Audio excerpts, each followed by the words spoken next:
एक तरफ बातिल ताकत है, फिरका परस्त ताकत है, जिसकी नुमाइंदगी नरेंद्र मोदी और अमित शाह करते हैं। एक तरफ मजलूमों की और बेकसों की आवाज, जिनकी नुमाइंदगी बैरिस्टर असदुद्दीन ओवैसी करते हैं। जो बैरिस्टर असदुद्दीन ओवैसी पूरे सड़क से लेकर सदन तक आपकी आवाज बन करके हमेशा ये लड़ाई लड़ते हैं। अल्लाह ने एक सूरज पैदा किया, जब वो सूरज निकलता है तो रात के अंधेरी को फाड़ कर उजाला कर देता है, लेकिन अल्लाह ने एक सियासी सूझबूझ वाले सूरज को दक्कन के अंदर फख्र मिल्लत, सालार मिल्लत के कोख से पैदा किया, जिनका नाम बैरिस्टर असदुद्दीन ओवैसी है। वो पूरे हिंदुस्तान में लोगों को सियासी एतबार से रोशनी फैला रहे हैं। इसलिए सरफरोशी की तमन्ना अब हमारे दिल में है, सरफरोशी की तमन्ना अब हमारे दिल में है, देखना है जोर कितना बाजुए कातिल में है। मेरे साथियों,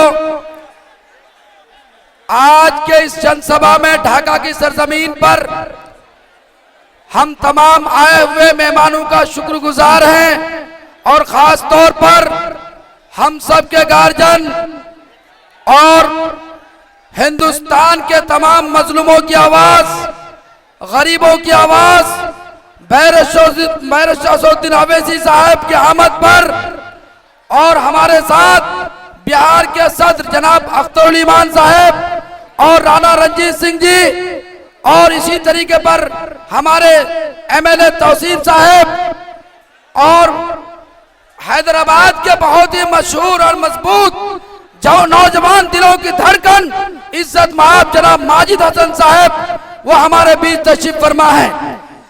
और हम तमाम लोगों का, आप लोग खामोश हो जाइए भाई, बैठ जाइए, खामोश हो जाइए, खामोश हो जाइए। आज जिस जोश और जज्बा से आप लोगों ने अपने कायद का इस्तकबाल किया, न सिर्फ हिंदुस्तान बल्कि पूरी दुनिया में हमारे लिए फख्र की बात है। नौजवानों, एक तरफ बातिल ताकत है, फिरका परस्त ताकत है, जिसकी नुमाइंदगी नरेंद्र मोदी और अमित शाह करते हैं। एक तरफ मजलूमों की और बेकसों की आवाज, जिनकी नुमाइंदगी बैरिस्टर असदुद्दीन ओवैसी करते हैं।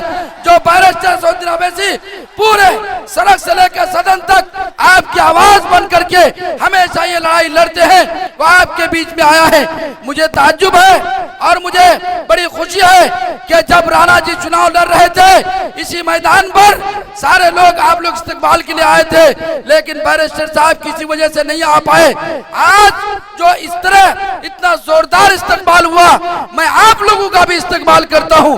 नौजवानों, ये हम सब के लिए जरूरी है। आज जो एक काला कानून हुकूमत के तरफ से लाया गया है, उनके खिलाफ में, उनके दिफा में आज बैरिस्टर साहब आपकी सरजमीन पर हाजिर हुए हैं। इसलिए मेरे नौजवानों, कानून के बारे में वो ज्यादा जानते हैं, लेकिन मैं आपको बता दूं कि अल्लाह ने एक सूरज पैदा किया, जब वो सूरज निकलता है तो रात के अंधेरी को फाड़ कर उजाला कर देता है, लेकिन अल्लाह ने एक सियासी सूझबूझ वाले सूरज को दक्कन के अंदर फख्र मिल्लत, सालार मिल्लत के कोख से पैदा किया, जिनका नाम बैरिस्टर असदुद्दीन ओवैसी है। वो पूरे हिंदुस्तान में लोगों को सियासी एतबार से रोशनी फैला रहे हैं। इसलिए आज हम सबको इसका फख्र होना चाहिए। इसलिए नौजवानों, बातिल से दबने वाले वो आसमां नहीं है, हम बातिल से दबने वाले वो आसमां नहीं है, हम 100 बार कर चुका है तो इम्तिहान हमारा। इसलिए नौजवानों, हिम्मत और हौसले के साथ आज हमारे साथ इतने बड़े कायद हैं जो पार्लियामेंट में हमारी आवाज बनते हैं। मैं मुबारकबाद देता हूं पार्लियामेंट के उन मेंबरान को जिन्होंने इस बिल के खिलाफ हमारे साथ उन्होंने वोट किया, लेकिन हमें फख्र है कि हमारा कायद, हमारा नकीब मिल्लत पार्लियामेंट के अंदर एक इमाम की हैसियत से इसके अंदर उन्होंने जो रोल अदा किया, पूरी दुनिया उसको जान रही है। इसलिए मेरे साथियों, आज हमें फख्र है कि हमको नकीब मिल्लत, हबीब मिल्लत जैसे लोग मिले हैं। हम उनकी नुमाइंदगी में पूरे हिंदुस्तान के मजलूमों की आवाज बन करके हम लोग सामने आएंगे। इसलिए मैं नरेंद्र मोदी के लिए बोलना चाहता हूं कि खुशी की आंख में गम की जगह रखना, खुशी की आंख में गम की जगह रखना, बुरे जमाने कभी पूछ के नहीं आते। ऐ काश इस मुल्क की ऐसी फिजा बने, मंदिर जले तो रंज मुसलमान को भी हो, पामाल हो ना पाए मस्जिद की आबरू, ये फिक्र मंदिर के निगहबान को भी हो। और हम बताना चाहते हैं कि आज हमारे बीच में जनाब अख्तरुल ईमान साहब, जो आपकी नुमाइंदगी असेंबली में जब खड़े होते हैं, चाहे मुख्यमंत्री हो, बिहार का अपोजिशन का लीडर हो, उनको दंदारे शिकन जवाब देने का काम आपका भाई, आपका बेटा अख्तरुल ईमान करता है। इसलिए साथियों, हम चाहते हैं कि राणा रंजीत को इस बार असेंबली भेज करके हिंदुस्तान में एक तारीख रकम करो। हिंदुस्तान जिंदाबाद, बैरसउद्दीन ओवैसी जिंदाबाद। अस्सलाम वालेकुम।